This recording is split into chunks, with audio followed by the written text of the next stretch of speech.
Philippeville, grosso modo 9000 habitants, se trouve en province de Namur et comporte 19 villages et hameaux, ce qui en fait une des communes les plus étendues de Wallonie, près de 40 km dans son diamètre le plus long. Elle doit son nom à Philippe II, le fils de Charles Quint, ce qui nous ramène à l'époque des Pays-Bas espagnols. Et si nous en parlons aujourd'hui, c'est parce qu'une de ces 19 entités s'appelle Suris, et que c'est dans l'église de ce hameau que se déroule chaque année le fameux Estival du Conte qu'organise le centre culturel. Un centre qui vient de déménager et occupe désormais des locaux flambant neufs dans les anciennes halles qui donnent sur la place d'Armes. De nouveaux bureaux, mais aussi une nouvelle et splendide salle de spectacle. C'est-à-dire qu'avant, on disposait de cette salle, mais évidemment, elle n'avait rien à voir, sa configuration et son esthétique n'avaient rien à voir à ce qu'on peut voir à l'heure actuelle.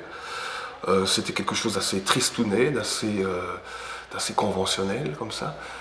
Donc ici, évidemment, tout a été refait. En fait, c'est un scoop. Hein. Vous êtes installé ici depuis vendredi dernier. Depuis vendredi. Donc oui. Depuis quelques jours. On est là depuis 3 jours.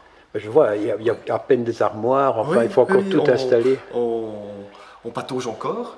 Ben voilà, tu l'as remarqué, hein, je ne sais pas où sont les interrupteurs. Non, mais dans ce centre culturel, vous êtes quand même 5 à travailler. Oui, mais... pas des temps pleins, bien sûr. Non, il n'y a qu'un seul temps plein. Il n'y a que le directeur qui a un temps plein, les autres sont des temps partiels. Oui, mais enfin, c'est quand même... bien sûr. Il y a 2 choses pour lesquelles on est venu aujourd'hui. Bien sûr, pour d'abord le Festival du Conte de Suris, je crois que c'est le 15 mars, c'est ça?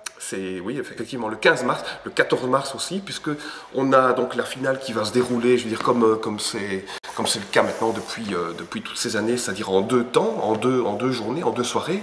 Donc la soirée des enfants, la soirée des plus jeunes le vendredi, et la soirée des adultes le 15, qui va coïncider, je veux dire, avec aussi une petite forme protocolaire. Donc il y a un zoom sur les 20 ans de Fémoin. Mais oui, ce sont les 20 ans. Oui. 20 ans. Et ça se fait dans l'église? Ça se fait toujours dans l'église, puisque là, à Suris, là on parle toujours infrastructure, mais à Suris, on est en attente d'une maison de village. C'est un projet qui est sur les rails, qui est sur le feu depuis plus d'une dizaine d'années. Et voilà, la structure doit toujours surgir de terre, on attend. Combien de compteurs sont en lice?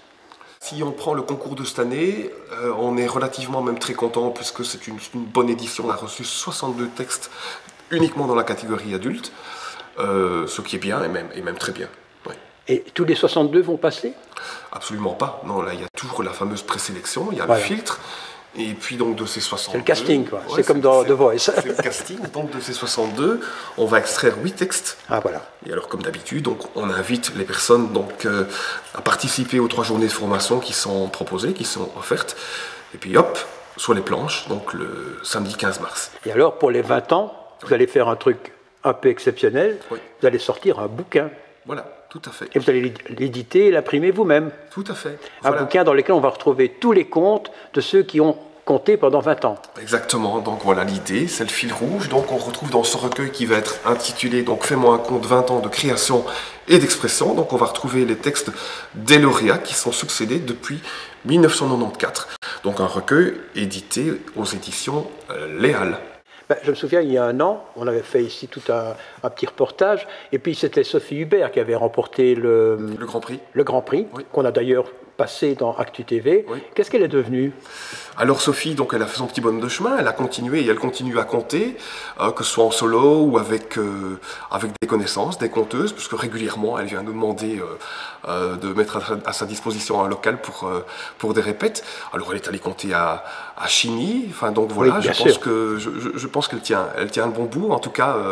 Je suppose que les anciens, ils vont quand même venir pour cette grande inauguration des 20 ans. On l'espère évidemment, on l'espère plus que tout, puisque là on y travaille quand même depuis de très nombreux mois, puisque on a dû les sensibiliser, notamment au tout premier stade quand on a lancé l'idée de recueil. Donc là ils sont sensibilisés depuis de nombreux mois, et on espère vraiment sincèrement, on s'adresse à eux en direct. Hein, le recueil sera prêt, et comme ça ils pourront dédicacer. Le recueil doit être prêt, mais donc on espère qu'ils seront avec nous, qu'ils seront autour de nous, donc le 15 mars, pour fêter les 20 ans, pour souffler les bougies.